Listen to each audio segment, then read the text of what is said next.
Namanya Ahmad Randy Pratama, berumur 19 tahun, yang merupakan salah satu korban dari erupsi Gunung Semeru yang terjadi pada Desember 2021 silam. Inilah kisah perjuangan seorang ayah yang mencari anaknya selama 8 bulan tanpa henti menggali tanah tanpa ada yang tertinggal.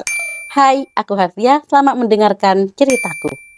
Randy ini merupakan warga desa Dusun Kebon Agung, Desa Sumberwulu, Kecamatan Candipuro, Lumajang. Sang ayah yang bernama Muhammad Zuhri yang berumur 46 tahun ini terus mencari jasad anaknya selama 8 bulan tanpa henti. Zuhri terus mencari di Kampung Renteng yang merupakan lokasi terakhir waktu itu hilangnya si anak yang bernama Randy ini. Meskipun tim SAR udah berhenti nih melakukan pencarian korban erupsi, tapi si bapak Zuhri ini tetap melakukan pencarian dengan kokoh. Selama melakukan pencarian anaknya, si Zuhri ini juga rela meninggalkan pekerjaannya yang waktu itu hanya sebagai pengrajin gula Jawa. Zuhri ini terus menggali di antara tumpukan tanah dan pasir hingga rela menyewa alat berat selama 3 hari. Dia pun juga harus mengeluarkan banyak biaya untuk menyewa alat berat tersebut, yaitu 400.000 per jam. Zuhri pun juga harus membayar 30.000 kepada pemilik tambang untuk setiap satu truk pasir yang dia ambil. Pencarian pun dilakukan Zuhri mulai dari pagi hingga malam hari.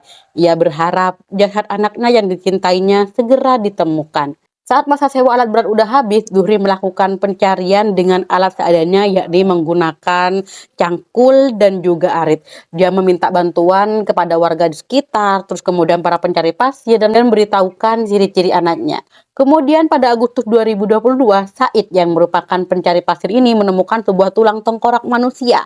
Zuhri langsung dijemput warga untuk memastikan apakah benar itu anaknya. Istri Zuhri sangat yakin bahwa itu adalah jasad dari anaknya lantaran menggunakan kaos hitam yang sama saat Randy dinyatakan hilang.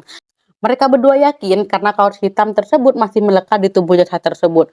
Warga pun sempat menemukan helm yang diduga milik Randy. Nah, setelah menemukan jasad anaknya, Zuhri pun merasa sedih dan bersyukur karena perjuangan selama 8 bulan menggali tanah tanpa ada yang tertinggal akhirnya membuahkan hasil. Anaknya ditemukan meskipun sudah tidak bernyawa lagi.